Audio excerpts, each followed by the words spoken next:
வணக்கம் நேர்களே! எல்லோரும் எப்படி இருக்கீங்க? "உறங்கும் முன் ஒரு சிந்தனை கதை" அப்படிங்கிற ஒரு அருமையான நிகழ்ச்சியினூடே உங்களை மீண்டும் சந்திப்பதில் பெரும் மகிழ்வும், ஆனந்தமும். தற்பொழுது "உறங்கும் முன் ஒரு சிந்தனை கதையில" கபீர்தாசர் வாழ்க்கையில நடந்த ஒரு நிகழ்வை பற்றி தான் பார்க்க போறோம்.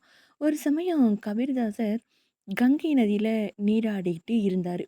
அப்போது புரோகிதர்கள் 3 பேரு அங்க நதியில நீராடுவதற்காக வந்தாங்க. படைத்துறையில வெள்ளம் அதிகமாக இருந்ததுனால, ஒரு சொம்பு இருந்ததுன்னா, நீர அப்படியே மோண்டு குடிச்சிடலாம் அப்படின்னு நெனச்சாங்க. ஆனா, நம்மகிட்ட தான் சொம்பு இல்லையே அப்படின்னு 2 பேரும் ரொம்ப வருத்தமா பேசிக்கிட்டு இருந்தாங்க. இதை கேட்ட கபிலதாசர் தான்கிட்ட இருந்த அந்த செம்ப அ கங்கைக்கரை மணலால நல்லா வந்து துலக்கிட்டு, கங்கை நீரால கழுவிட்டு புரோகிதர்கிட்ட கொடுத்தாரு கபீர்தாசர். ஆனா, அவங்களோ கபீர்தாசர் கிட்ட நெசவு தொழில்ல அதாவது கபீர்தாசர் நெசவு தொழில் செய்ற குடும்பம் இல்லையா? அதனால அவர் நெசவு தொழில சுட்டிக்காட்டி அந்த சொம்ப தாங்கள் உபயோகிக்க இயலாது அப்படின்னு சொல்லிட்டாங்க. கபீர்தாசரும் தான் சொம்பை கங்கை கரை மணலாலும், கங்கை நீராலும் தானே நான் சுத்தம் செஞ்சு கொடுத்தேன் அப்படின்னு திருப்பி சொல்றாரு. நான் இந்த கங்கை கரை நீங்க கங்கை நதிய புனிதம்னு சொல்றீங்க இல்லையா? அந்த கங்கை கரை மணலால தான், அந்த கங்கை கரை நீரால தான் நான் என் சொம்ப சுத்தம் பண்ணி உங்களுக்கு பயன்படுத்த கொடுக்குறேன் அப்படின்னு சொல்றாரு. அப்பயும் அந்த புரோகிதர்கள் அவர் சொம்பை அ மறுபடியும் தொட்டுட்டதுனால, அது புனித தன்மை போயிடுச்சு. அதனால நாங்க அந்த சொம்ப வாங்க முடியாது.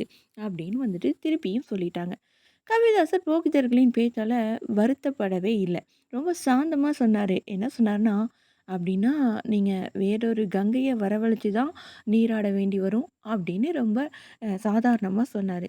இதை கேட்ட புரோகிதர்கள் என்ன பண்ணாங்கன்னா, ரொம்ப வியப்பா பார்த்தாங்க. "ஏன் அப்படி சொல்ற?" அப்படின்னு கபீர்தாசர் கிட்ட கேட்குறாங்க. "ஏன்னா, இந்த கங்கையில உங்களுக்கு முன்னாலேயே நான் குளிச்சுட்டேன். அதனால இதுவும் புனிதம் கெட்டு விட்டுருக்கலாம் அல்லவா?" அப்படின்னு கேட்டாரே பார்க்கலாம். அப்படியே புரோகிதர்கள் வெட்கி தலை குனிஞ்சாங்க.